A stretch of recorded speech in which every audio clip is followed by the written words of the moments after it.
फुर हिंदी लोक कथा। ठोकर खा कर भी ना संभले तो मुसाफिर का नसीब, वरना पत्थरों ने तो अपना फर्ज निभा ही दिया था। एक जुलाहा सूत काटने के लिए रुई लेकर आ रहा था। वह नदी किनारे सुस्ताने के लिए बैठा ही था कि जोर की आंधी आई। आंधी में उसकी सारी रुई उड़ गई।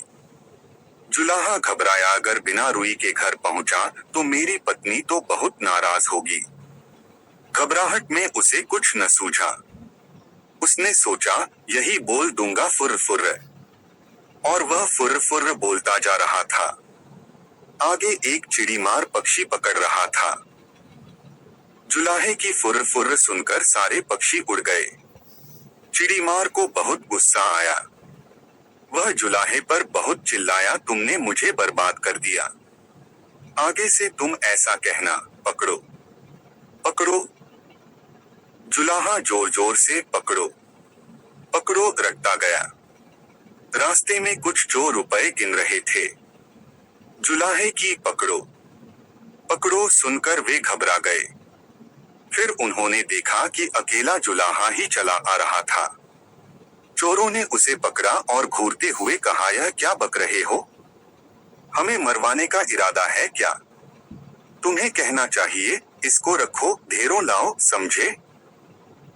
जुलाहा यही कहता हुआ आगे बढ़ गया, इसको रखो, ढेरों लाओ। जब वह श्मशान के पास से गुजर रहा था तो वहां गांव वाले शवों को जला रहे थे। उस गांव में हैजा फैला हुआ था। लोगों ने जुलाहे को कहते सुना, इसको रखो, ढेरों लाओ। तब उन्हें बड़ा गुस्सा आया। वे चिल्लाए, तुम्हें शर्म नहीं आती है?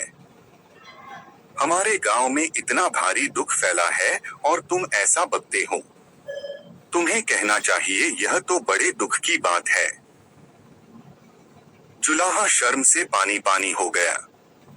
वह यही रटता हुआ आगे बढ़ने लगा, यह तो बड़े दुख की बात है। कुछ देर बाद वह एक बारात के पास से गुजरा।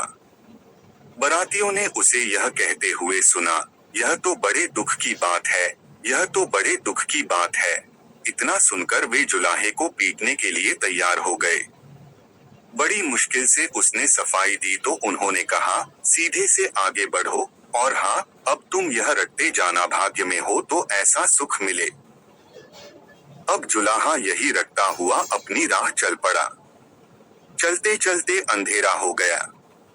घर से निकलते समय उसकी पत्नी ने उससे यही कहा था कि जहाँ रात हो जाए वहीं सो जाना। जुलाहा थक भी गया था।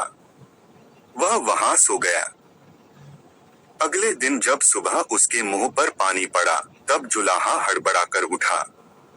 आंखें खोली तो देखता ही रह गया, यह तो उसी का घर था और अभी अभी उसकी पत्नी ने ही उस पर पानी फेंका था।